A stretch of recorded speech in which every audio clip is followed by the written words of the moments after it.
오늘은 두 부분으로 나눌 수가 있는데요. 한 부분 20절에서 34절 전체이고 20절에서 25절까지는 무슨 얘기냐면 이 말을 아까 차례차례로 라는 말을 통해서 볼 때 여기 뭐냐면 하나님의 말씀도 안 듣는 사람이 방언을 어떻게 이해하겠느냐 요 말씀이에요.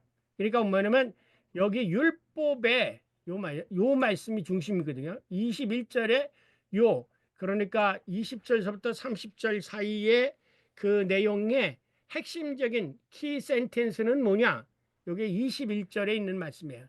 율법에 기록된 바 주께서 이르시되 하나님이죠. 하나님께서 이르시되 내가 다른 방언 그러니까 다른 나라 방언 여러 가지 단어로 언어로 말하는 자와 다른 입술로 백성들에게 말할지라도 그들이 여전히 듣지 아니하리라. 그 말은 뭐냐면 하나님께서 이스라엘 백성들로 하여금 하나님의 말씀을 순종하기 위해서 이런 대언자 저런 대언자 여러 다른 대언자들을 통해서 말씀을 했지만 그 백성이 하나님의 말씀을 끝까지 여전히 끝까지 듣지 아니한다. 그런데 하물며 알아듣지도 못하는 방언을 할 때 사람들이 그 말을 알아듣겠느냐? 요 요지가 바로 20절서부터 30절에 있는 말씀이에요. 형제들아, 지혜에는 아이가 되지 말고 악에는 어린아이가 되라. 지혜에는 장성한 사람이 되라. 율법에 기록된 바 주께서 이르시되 내가 다른 방언을 말하는 자와 다른 입술로 이 백성에게 말할지라도 그들이 여전히 듣지 아니하리라 하였으니, 그러므로 방언은 믿는 자들을 위하지 아니하고 믿지 아니하는 자들을 위하는 표적이나 예언은 믿지 아니하는 자들을 위하지 않고 믿는 자들을 위함이니라. 그러므로 온 교회가 함께 모여 다 방언을 말하면 알지 못하는 자들이나 믿지 아니하는 자들이 들어와서 너희를 미쳤다 하지 아니하겠느냐. 그러나 다 예언을 하면 믿지 아니하는 자들이나 알지 못하는 자들이 들어와서 모든 사람에게 책망을 들으며 모든 사람에게 판단을 받고 그 마음의 숨은 일들이 드러나게 되므로 엎드려 하나님께 경배하며 하나님이 참으로 너희 가운데 계신다 전파하리라. 예. 이 텍스트를 요 5절의 말씀을 한 문장으로 요약하면 무슨 말입니까? 오늘 사람들은 이렇게 읽을 거예요. 형제들아, 요거를 가지고 지혜롭게 살아야 된다. 어린아이 같이 되지 말고 이렇게 해서 이것을 하나의 윤리적으로 선포를 하려고 해요. 그런데 지금 이 문장은 바울이 방언에 관한 얘기를 하면서 지금 이걸 하고 있잖아요. 그러니까는 전체적인 퍼스펙티브는 뭡니까? 요 문단의 뜻은 커다란 14장 전체가 방언에 대한 문제를 가운데 방언과 관계되어진 요 단락이라는 거죠. 그렇게 생각하면 이 문장을 정확하게 이해하는 건데 대부분의 사람들은 윤리적으로 지혜로운 사람이 돼야 된다. 그러면서 지혜를 지멋대로 막 얘기하고 그래. 어린이 얘기도 지멋대로 이야기하고. 그런데 여기서 그 가장 핵심적인 그 문단의 뜻, 센텐스를 찾으면 여기 20제 지혜하라는 거하고도 연결이 되고 그 다음에 방언과 예언하는 거, 대언이라는 거하고도 다 연결이 되어져요. 형제들아, 어찌할까 너희가 모일 때에 각각 찬송시도 있으며 가르치는 말씀도 있으며 계시도 있으며 방언도 있으며 통역함도 있나니 모든 것을 덕을 세우기 위하여 하라. 만일 누가 방언으로 말하거든 두 사람이나 많아야 세 사람이 차례를 따라 하고 한 사람이 통역할 것이요. 만일 통역하는 자가 없으면 교회에서는 잠잠하고 자기와 하나님께 말할 것이요. 예언하는 자는 둘이나 셋이나 말하고 다른 이들은 분별할 것이요. 만일 곁에 앉아 있는 다른 이에게 계시가 있으면 먼저 하던 자는 잠잠할지니라. 너희는 다 모든 사람으로 배우게 하고 모든 사람으로 권면을 받게 하기 위하여 하나씩 하나씩 예언할 수 있느니라. 예언하는 자들의 영은 예언하는 자들에게 제재를 받나니 하나님은 무질서의 하나님이 아니시오. 오직 화평의 하나님이시니라. 야, 자, 여기도요. 우선 번역상에 이렇게 썼어요. 그 덕을 세우기 위해서 하라 이렇게 써요. 그러니까 이제 이 성경을 번역한 사람이 굉장히 유교적인 윤리적인 마인드를 가지고 번역을 했어요. 왜냐하면 원서가 아니라 헬라어 사본에는 덕을 세우기 위해로 되어 있지 않아요. 뭘로 세우냐면 교회를 세우기 위해서, 집을 세우기 위해서라는 거거든요. 그래서 그 당시 집이라는 건 교회를 얘기하는 거예요. 교회 공동체를 세우기 위해서 하라.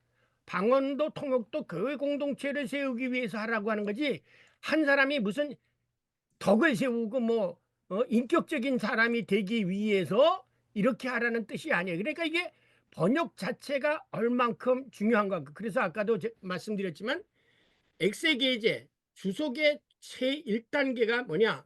이거는 번역이다.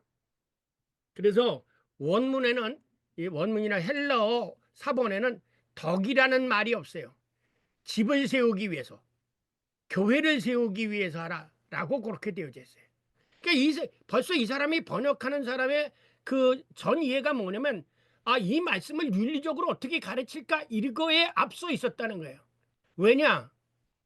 이 사람은 디모데전서 2장, 디모데후서 2장 16절에 보면은 모든 하나님의 말씀은 영감으로 기록되어 가르치기고 유익하디다. 가르치기 유익하냐 그래서 덕을 세우기라고 윤리적인 차원 속에서 이거를 번역하고 있기 때문에. 그런데 저는 전혀 그렇게 생각 안 해요. 성경은 예수 그리스도를 증언하기 위해서, 예수 그리스도를 믿어 구원을 얻게 하기 위해서 성경을 기록하고, 복음을 전파하는 것이 성경 복음을 전파하기 위해서 복음을 기록한 예수 그리스도에 관한 복음이다. 마가복음 있잖아요. 복음이 성경이지 윤리 교과서가 아니라는 거예요. 근데 이런 현상들이요, 여러분이 사번역이라든가 혹은 표준 번역이라든가 이런 근래에 나온 그 신학자들의 번역에 의하면 이런 현상들이 굉장히 많이 나타나요. 그래서 여러분에게 제가 권하는 거는 되도록이면 여러 번역본을 보고 여러분이 스스로 성경을 해석하고 엑세게제하고 추석할 수 있도록, 이게 우리가 지금 공부하는 이유가 바로 그런 거를 여러분이 기르기 위해서 하는 겁니다. 중요한 거는 여기서부터 누가 만일 하거든, 그다음에 만일 통역차가 없으면 예나 둘셋이 말하는 경우 그 맛에 다른 사람이 있으면 그냥 잠잠하고 너에게 다 모든 사람에게 그러니까 이렇게 모든 사람들에게 배우게 하고 모든 면을 건대하기 위해서 하나씩 태어나라 그랬잖아요. 중요한 거는 지금 이 사람들이 막 혼돈이 돼가지고, 그래서 아까 어지러운 하나님이 아니라 이렇게 되는 거는 어지러운, 아까 번역한 사람 어지러운, 교회가 지금 무질서하게 이 통역하다가 하니까 베란간에 나 계시 받았다라고 얘기하고, 또 어떤 사람은 베란간에 하나님 말씀이라고 얘기하고, 이러한 무질서한 예배가 고린도 교회에 이루어졌기 때문에, 그래서 하나님은 무질서의 하나님이 아니요 화평의 하나님이라는 요 말을 끝에 결론적으로 낸 거죠. 그렇다면 예배도 예언을 하는 일이나 대언을 하는 일이나 방언을 하는 게나 무슨 계시를 받은 일이나 좀 차례차례로 질서 있게 좀 해라, 이 얘기 아니겠어요?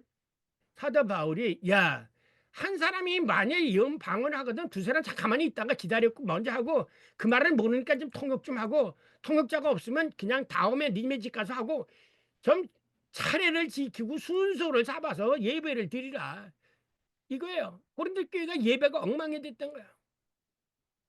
그래, 교회에 넣어서 찬송도 있어요.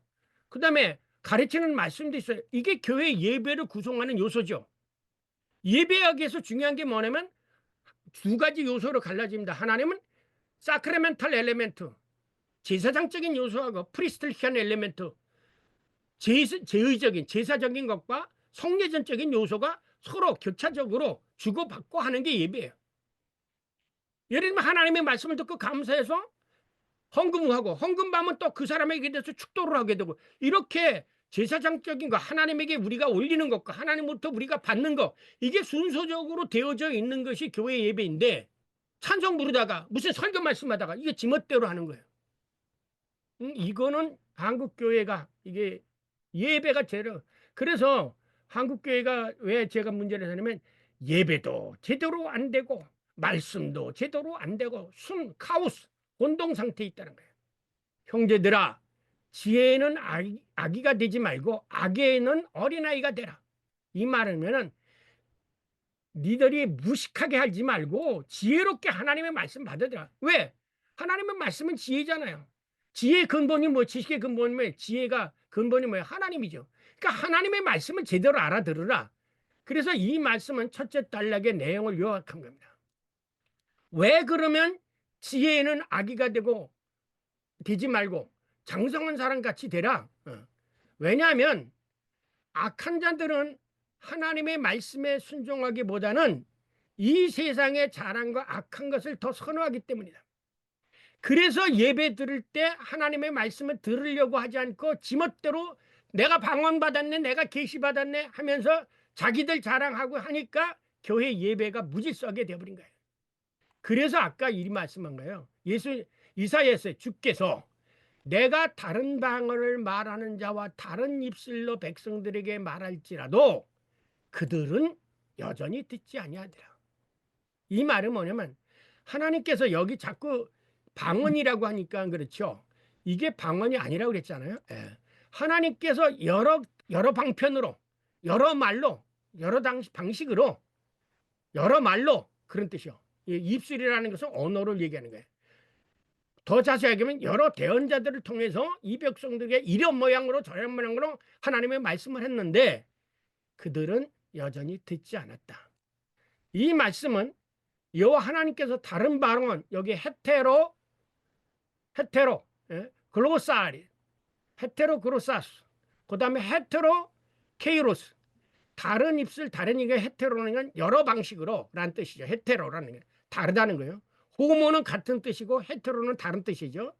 여러 방식으로 곧 어떤 말을 해도 이렇게 해도 이스라엘 백성이 여호와의 말씀을 경청하고 순종하지 않았다는 뜻이다.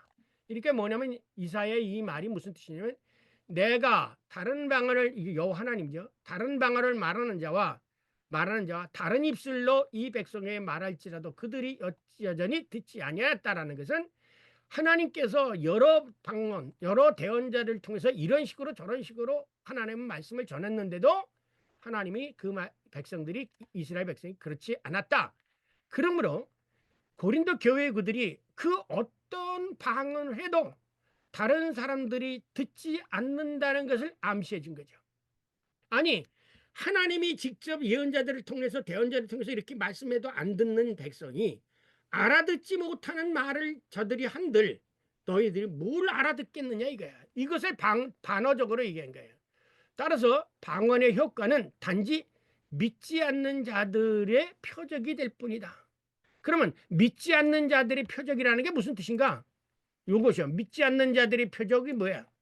믿지 않는 자들을 위한 표적이 즉 사람들이 방언을 하는 것을 보고 저 사람은 아직도 기도할 줄 모르는 사람이구나 라고 하는 자기의 신앙의 수준을 나타내는 표적일 뿐 다른 사람들은 아무도 그 말을 알아듣지 못한다.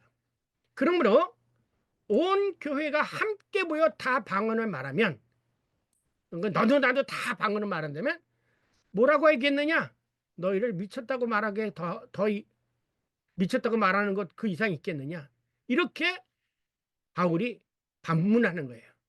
그럼에도 불구하고 방언을 하기를 고집한다면 그런 사람은 지혜롭지 못한 자, 장성하지 못한 어린아이와 같은 자. 요게 파이디온이라는 말은 이 말은 우리가 같이 그냥 연령적으로 어리다는 그런 뜻이 아니라 이 파이디온이라는 뜻은 천박하거나 무식하거나 혹은 자기가 하는 것을 알지 못하는 그런 사람을 파이디온이라고 하는 거예요. 그러니까 보세요. 지가 방언을 하면서도 지가 무슨 말을 하지 못하는 거는 그래서 앞에 뭐라고 했어요. 지혜에서는 악의가 되지 말고 악한 그 나쁜 짓 하는 거 따라하지 말라. 지혜는 장성한 사람이 되라라고 맨 앞에 결론부터 얘기를 해놓은 거예요. 반면에 온 교회가 다 대언을 하면 이 사람도 하나님의 말씀을 받아서 프로페트요 대언을 하게 되고 저 사람도 대언을 하게 되면 하나님의 말씀이 참으로 오미하구나라고 믿지 않는 자들이 그때 깨달아서 회개하고 엎드려 하나님께 경배하며 그들이 뭐라고 말하겠네요? 여기에는 하나님이 함께 계시는구나, 임마누엘이구나 라고 밖에 나가서 전파할 거라는 거죠. 여기에 그 아판겔리온이라는 것은 여기서 에반겔리온이에요. 비슷하죠. 아판겔리온은 전도한다는 거예요. 그리고 이것은 하나님이 참으로 너희와 함께 하시다. 사도 바울이 뭐라고 그랬어요? 너희들이 다른 사람들이 보기에 저는 참 그리스도인이다. 저희들은 참 하나님이 함께 하신다라고 하도록 하라. 이렇게 얘기했지 않았습니까? 다른 사람, 내가 그리스도인이라 말하는 게 아니라 다른 사람들이 저 사람은 정말 그리스도인이야 라고 말하도록 너희들이 살라. 이렇게 얘기한 거예요. 그러니까 이 사람들이 그 하나님의 말씀을 듣고 이 교회는 하나님이 함께, 여기 있는 사람들은 하나님이 함께 하시는 분이구나, 임마누엘, 하나님이 참 우리 이 사람들하고 함께 계시구나 라고 바깥에 나가서 전도하게 될 것이라 이거야. 이게 교회지. 그래서 내가 믿지 않는 사람이 왔다고도 이 하나님의 말씀을 듣고 회개하고 나도 그리스도인이 되어야지. 여기 오니까 하나님이 참 계신 것 같아. 그래서 그 사람이 등록하고 교회에 들어오는 거예요. 무슨 방언하고 뭐 그래서 들어오는 게 아니라. 아판겔리오라는 것은 아포와 앙겔로, 앞에서, 이것도 대언이죠. 아폰과 전파하라는 말은 앞에서 말하라, 나가서 말하라 그런 뜻이에요. 그래서 이 아포 앙겔로, 그래서 아포겔레, 아판겔로, 그래서 이 전통을 따라서 캐톨릭 교회에서는 예배가 끝나면 뭐랍니까? 파송을 하죠. 가서 전하십시오. 파송을 합니다. 이제 예배가 끝났으니 세상에 나가서 복음을 전파하십시오 라고 사제가 파송을 하게 됩니다. 축도 끝나고. 이런 것처럼 여기 똑같은 거예요. 가서 이 사람들이 가서 복음을 전하도록 하도록 해라. 그래야 대언으로서의 의미가 있는 거죠. 이처럼 사도 바울은 교회 공동체의 궁극적인 목적, 이거가 이제 한국교회가 알아야 돼. 교회의 궁극적인 목적은 뭐냐? 교회 세우는 게 아닙니다. 하나님이 우리와 함께 계시다는 거, 더 자세히 하면 예수 그리스도의 십자가의 대속과 죽음 그리고 부활의 승천을 복음을 전도하는 것이 교회의 역할인 거예요. 그래서 하나님이 함께하는 자가 많아지는 거, 자연스럽게. 이게 교회 성장이에요. 교회 성장의 목적이 아니라 예수 그리스도의 복음을 선포함으로 말미암아 아판겔리온, 많은 사람들이 가서 전하고, 그래서 그것을 들은 사람들이 하나님이 함께하는 그리스도인이 되어 모이는 것, 이게 바로 교회의 성장이에요. 그러니까 교회 성장이라는 것이 결과론 쪽이어야 되지 목적론 쪽이 되어서는 안 된다는 거예요. 그러니까 의미를 잘 아세요. 교회의 목적은 복음 전파하기를 위한 것이 교회의 목적이지, 교회의 구조적으로 인원을 많이 세우는 것이 목적이 아닙니다. 그것은 복음을 선포하게 되어지면 자연스럽게 올 결과적인 거예요. 바로 이러한 점에서 그리스도 교회 공동체는 하나님이 함께 하는 것, 그래서 성령의 각종 은사를 받은 사람들이 모이는 것이 바로 교회 공동체예요. 왜? 12장에서 나왔잖아요. 예수 그리스도의 몸, 교회는 그리스도의 몸, 그리스도는 예수의 머리, 우리는 각 지체. 그래서 이 그리스도의 몸에 확장되어져 가는 거, 그게 뭘로 돼? 복음으로, 성령이 함께함으로. 아까 얘기했잖아요. 하나님이 너희들과 함께 계시다 라고 하는 것을 사람들에게 보여주는 거예요. 교회 공동체의 궁극적인 과제는 하나님이 우리와 함께 하신다는 것, 곧 그리스도의 증인이 되고 하나님의 나라를 선포하는 것이다. 이것이 교회의 궁극적. 그래서 너희는 사마리아 땅까지 나의 증인이 되라. 예수님께서 하나님의 나라가 가까웠으니 회개하고 복음을 믿으라. 이런 모든 것이 뭐냐면 교회 공동체가 든든하게 서가기 위해서. 그래서 아까도 덕을 세우기 위해서 하라, 이렇게가 그 말이 아니라 조금 뒤에 나오지만 덕이 아니라 교회를 세우기 위해서 하라, 그렇게 되어져 있습니다. 바로 이러한 일을 위해서 12제자를 모으죠. 왜? 내가 너희를 사람을 낚는 게 아니라 제자를 파송해서 뭐예요? 병을 고치고 하나님의 나라를 선포해라. 성령이 너에게 임하면 땅 끝까지 나의 증인이 되라. 이 모든 것이 뭐냐면 하나님의 나라의 복음을 선포하기 위해서 예수님이 제자도 부르시고 그들로 하여금 대언하게 하시고 교회 공동체를 세워가신 것이다 이거야. 12제자를 부른 것도 그렇죠.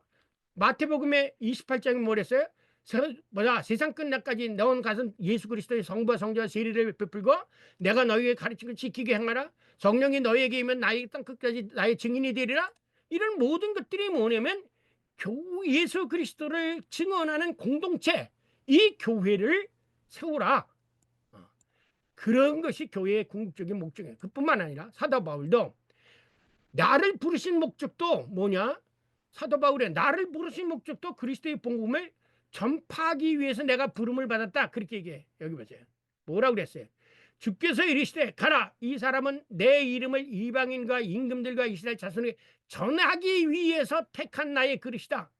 그러면 여기서도 마찬가지입니다. 여러분을 부르시고 저를 부르신 것 각자 하는 일은 다르지만 한 가지 한 가지 공통된 게 뭐예요?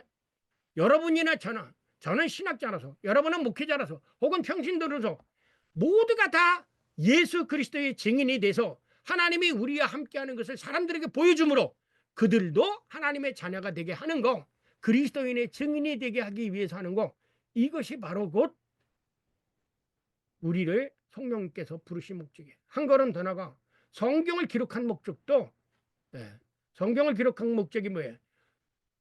오직 이것을 기록하면 요한복음 3 너희로 예수께서 하나님의 아들 그리스도의 이름을 믿게 하려 하며 또 너희로 믿고 그 이름을 힘입어 생명을 얻게 하려는 거야.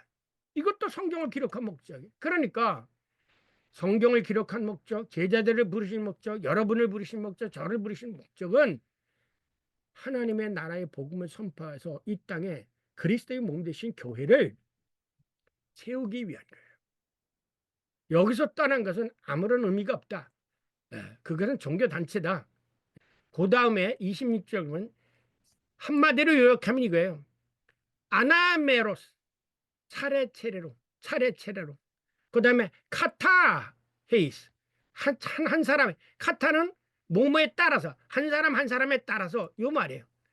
왜 몇 번씩 강조하지 않습니까? 앞에서 읽을 때 있잖아요. 차례차례로.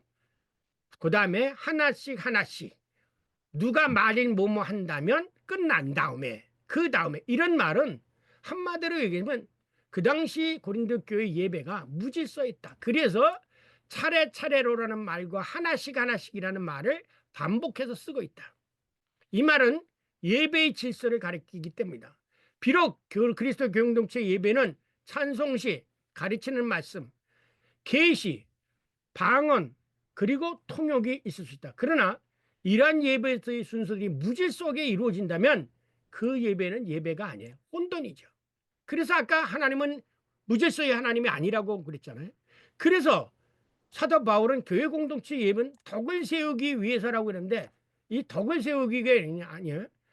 헬라어 사본을 따르면 예배는 교회 공동체를 세우기 위해서, 여기 뭐라고 그러면 프로는 for예요. for. 오이코도멘은, 오이코노스는 집이야. 오이코도멘은 집을 세우다. 그 다음에 기네스테토, 오이코노멘은 집을 세우기 위해, 이게 집이라는 것은 그의 공동체를 세우기 위해서 예배가 이루어진다 이거죠. 근데 아까도 했지만 이 덕이라고 무슨 윤리적인 명사를 집어넣어, 이거 잘못된 번역입니다. 교회 공동체를 세우기 위해서. 고치세요, 여러분. 교회를 세우기 위해서. 예배는 교회를 세우기 위한 것이지. 이 말은 고린도서 12장 4절에서 이미 바울이 언급한 것처럼 그리스도의 몸인 공동체를 세우기 위해서 성령의 은사가 주어진 것과 마찬가지다. 그래서 너희는 그리스도의 몸이요 그 지체의 각 부분이라 그랬잖아요. 그러니까 그리스도의 몸을 세우는 거예요. 그리스도의 몸을 세우기 위해서 예배가 되어지는 것이지, 우리가 보는 바꿔야 되면 교회 공동체를, 이것은 덕을 세우기 위한 게 아니죠. 다시 말하면 교회 공동체 예배의 각 요소들, 찬송시, 가르치는 말, 계시, 방언, 그리고 토경은 궁극적으로는 그리스도의 몸인 공동체를 세우는데 유익해야 된다. 거기를 향하는 것이지, 네가 자랑하기 위해서, 뭐 지가 신령한 사람이 된 것처럼 교만해지기 위해서 이렇게 되어진 게 아니에요. 설교도 마찬가지고 목회도 뭐고 모든 것은 그리스도의 몸을 세우기 위한 거예요. 평신도가 하는 일이나 장로가 하는 일이나 목회자가 하는 일이나 모두가 다 그리스도의 한 몸 공동체를 위하게 하는 것이지 목회자를 위한 것도 아니고 평신도를 위한 것도 아니고 그거예요. 네. 이상의 목적을 성취하기 위해 구체적인 실천 방안을 27절부터 30절까지 제시를 했습니다. 그래서 요거는 무질서한 교회가 되지 않기 위해서 이런 식으로 하라 하고 구체적으로 얘기한 거예요. 누가 네. 방언으로 말하거든 두 사람이나 많아야 세 사람이 차례를 따라하고 한 사람이 통역할 것이요 만일 통역하는 자가 없으면 교회에서는 잠잠하고 자기와 하나님께 말할 것이요 예언하는 자는 둘이나 셋이나 말하고 다른 이들은 분별할 것이요 만일 곁에 앉아 있는 다른 이에게 계시가 있으면 먼저 하던 자는 잠잠할지니라. 이 말씀은 교회 예배 질서를 위해서 구체적으로 들어서 얘기를 한 거죠. 그런데 질서 있게 이 순서를 지키기 위해는 이유는 모든 사람이 배우고 모든 사람이 알아들 수 있게 하기 위해서 한 것이다. 이게. 왜? 방언은 지 혼자 하는 거잖아요. 그러나 대언은 모든 사람이 다 알아듣고 모든 사람이 하나님에게 아멘 할 수 있도록 하기 위해서 이렇게 차례를 지켜서 하라 이거예요. 그리고 예배의 질서를 지키는 근본 이유는 아까도 있지만 하나님은 무질서의 하나님이 아니라 화평의 하나님이시기 때문입니다. 그러나 어떤 이유에서든지 교회 예배를 혼돈하게 하는 것, 이거는 사탄의 장난이에요. 그래서 사도 바울은 너희는 다 모든 사람에게 배우고 모든 사람에게 권면을 받기 위해서 하나씩 예언할지냐 라는 말씀과 하나님은 무질서의 하나님이고 화평의 하나님 요 사이에 요 말이 하나 끼어져 들어갔습니다. 한번 보세요. 성경 32절에 보면 마지막 이제 끝나기 전에 뭐라고 하냐면요. 거기 33절 끝나기 전에 화평의 하나님 사이에 너희는 다 방언으로 배우고 그렇게 하나씩 예언하라. 그러면데 엉뚱하게 배란 거네. 예언하는 자들의 영이 예언하는 자들에게 지지를 받느냐라. 이렇게 요 말이 들어가 있어요. 이게 왜 들어갔을까? 사도 바울이 편지 쓰다가 딴 생각해서 그런가? 아주 요거를 저도 요 의미를 찾느냐고 꽤 오랜 시간 바쳤는데 이 말씀이 전후 문제과 어떤 연관성을 갖는가?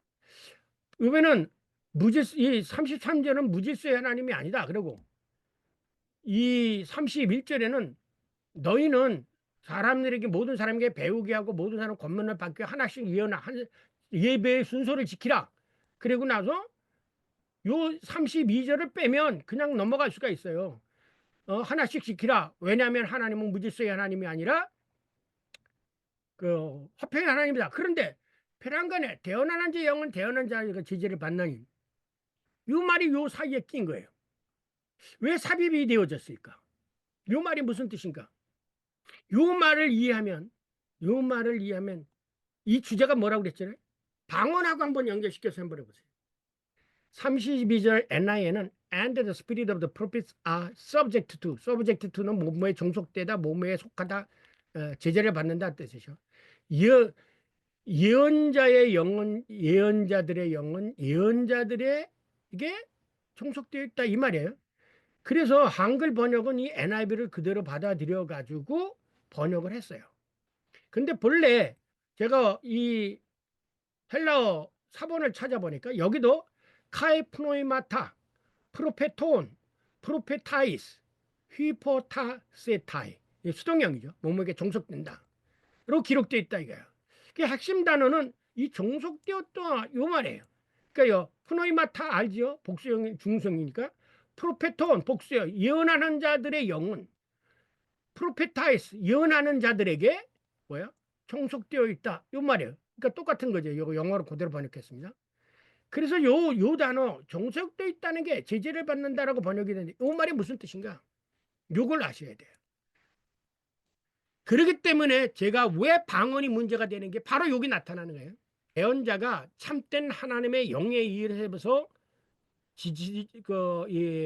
받아가지고 대언을 하는 그 대언이라면 이 사람의 대언과 저 사람의 대언이 뭐야? 서로 연결성이 있거나 일치가 되어야 된다는 거예요. 그러니까 여러분이 루터가 성경 해석의 방법을 제시한 거 있죠. 상타 스크립투라 입시우스 인터프레스. 하나님의 성경은 성령 성경을 통해서 해석되어야 된다 이 말이에요. 그러니까 A라는 대언자들이 예언자가 받았다고 해서 자기가 예언을 하고, B라는 사람이 자기도 성령을 받아서 예언을 했다고 하는데, 이 두 사람의 예언이 서로 상충이 되어진다면 어느 한 사람의 예언은 그거는 예언이 아니다라는 거예요. 한 분 하나님의 영에 의해서 A라는 사람도 예언을 하고 B라는 사람도 예언을 한다면 이 사람이 대언한 거나 이 사람이 대언한 거나 내용적으로 서로 일치해야 된대요. 이 말이 참 중요한 거예요. 그렇기 때문에 방언은 이 사람 얘기하고 저 사람 얘기, 이게 일치가 안 된다는 거지. 그렇기 때문에 방언은 100만 마디 예능감 다 알아들을 수 있는 말을 하라는 거죠. 방언은 A라는 사람이 막 쌀락쌀락 그래. B라는 사람이 방언한다고 그래. 근데 이 방언도 모두가 몰라. 서로 몰라. 일치도 되지 않아. 이거는 아무런 의미가 없다라는 거예요. 심지어 대언을 하는 것도 성령 받은 A라는 사람과 성령 받은 B 사람이 서로 대언을 해서 예언을 하는 게 서로 내용상 일치하지 않으면 한 사람이 얘기하는 거는 어떤 A라는 사람이 둘 중에 하나는 잘못된 대언이요 예언인데, 하물며 서로 알아듣지도 못하는 방언을 얘기한다고 하는 것은 그것은 아무런 의미가 없다 이거예요. 여러분, 성경이 통일성이 있느냐 없느냐라는 것이 바로 신약계나 성서학회의 가장 큰 주제예요. 그 주제에 하나 뭐냐면 신구약의 통일성, 신구약이 연속성이 있느냐 없느냐. 더 자세하게 해서 신약이 통일성이 있느냐 구약이 통일성이 있느냐. 현대 자유주의 신학자들은 통일성이 없다고 얘기해요. 그래서 각각 마가의 신학이 다르고 요한의 신학이 다르고 바울 신학이 다르다 이렇게 얘기를 해요. 그거는 철저하게 잘못된 해석이에요. 요한의 신학이 있까. 그래서 책도 그랬잖아요. 요한 신학, 뭐 바울 신학이라고 그러고 복음서 신학이라고 그러죠. 이게 다 하나님의 성령에 의해서 영감받은 사람들이 증언한 거라면 네가 이해를 못해서 그렇지 그 내용은 철저하게 통일성이 있다. 그거예요. 저는 그걸 주장하는 사람입니다. 왜? 바울 신학이나 요한 신학이나 복음서 신학이 그 복음의 출발점이 어디 있다고요? 예수 그리스도의 십자가의 죽음과 부활에 있기 때문에, 그래서 제가 쓴 책 예수의 부활 교회의 반석이라는 책 속에서 예수 그리스도의 십자가의 죽음과 부활은 신학의 알파와 오메가다라고 말한 거예요. 성경은 조금만 깊이 들어가게 되어지면 뭐 하나만 걸치면 다른 말씀하고 다 연결이 되어져 있어요. 이게 정말 성경이 신비로운 거예요. 단어는 직접 같아 안 되려도 여기 조금 몇 바닥으로 들어가면 이 말씀의 깊이를 찾고 이 말씀의 깊이를 찾으면 만나는 데가 있어요. 이것이 다른 인간이 쓴 성경하고 인간이 쓴 책하고 성경과 다른 거예요. 성경은 예수 그리스도의 십자가라고 하는 그것 안에서 보지 않으면 다 다르게 보여요. 그러나 깊이 들어가면 이 말씀이 앞다고 다른 것 같아도 아까 이 등도 하나님의 영을 받아 예언했다면, 예를 들면 이거예요. 제가 하나님의 성령의 인도함에서 성경을 해석하고 표목사님이 하나님의 성령에 대해서 말씀을 했다면 말은 똑같지 않더라도 내용상은 일치한다는 거예요. 표현은 내가 영어를 얘기하고 누가 독일어로 얘기하든지 표현상은 다를지라도 내용상은 똑같은 거예요. 그래서 손을 맞대고 맞아 이거야. 마음이 하나가 되는 거예요. 성령 안에서 하나가 되는 거예요. 이것은 국제적인 것을 넘어가는 거예요. 민족과 국가와 다 통하는 거야. 자, 이게 하나가 여기서 있어요. 예를 들어봅시다. 아까 지난주에 얘기했잖아요. 마가의 다락방에서 오순절 날 예수의 제자들이 베드로가 설교를 했어요. 아람어로 설교를 했어요. 그런데 각 나라에서 온 사람들이 다 자기네 말로 듣고 아멘하고 어떻게 하면 우리가 구원을 받겠느냐고 제자들에게 나왔잖아요. 뭘 깨달아서? 이 사람은 어느 나라 말 다른 말로 다 들었지만 그들이 뭘 깨달았어요? 예수 그리스도의 십자가의 죽음과 부활의 복음을 깨달았던 거예요. 그래서 각자가 모여서 어떻게 보면 이 사람도 저 사람도 다 우리가 어떻게 해야 구원을 얻으니까 제자들에게 말하지. 너희가 그때도 회개하고 복음을 믿으라. 그러면 성령을 너희가 선물로 받을 것이라 그랬잖아요. 다 통하는 거예요. 통하는 거예요. 이것이 성령의 역사 안에서 하나가 되는 거예요. 예수 그리스도의 복음으로. 이게 놀라운 거예요. 이것이 몇천 년을 내려와도 똑같은 현상들이에요. 왜냐하면 하나님의 영은 한 분이시지 여럿이 아니기 때문에. 그렇죠? 똑같은 한 분 하나님께 받았으면 똑같죠. 따라서 동일한 한 분 하나님의 영을 받아서 대언한 것이라면 그 대언의 내용이 서로 상응하거나 일치해야 한다. 왜냐하면 거짓말하는 영을 받은 사람은 성령 받은 사람의 말과 틀려요. 이게 아시죠?